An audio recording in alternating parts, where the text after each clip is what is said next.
Kumusta, mahal na mga taga-subaybay, tinatanggap ko kayong lahat sa channel. Si Faria Evsen ay nasa agenda muli sa kanyang pinakabagong post.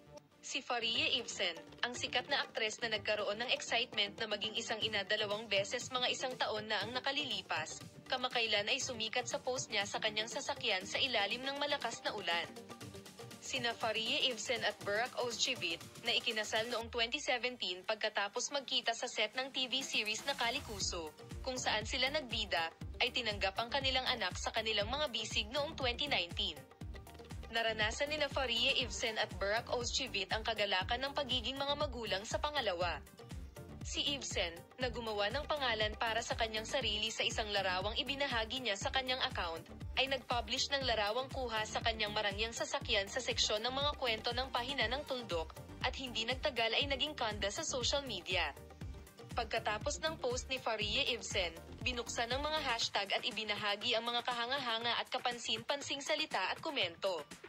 Maaari kang manatiling nakatutok para sa magagandang at bagong mga post mula kay Faria Evsen at Burak Ozcevic.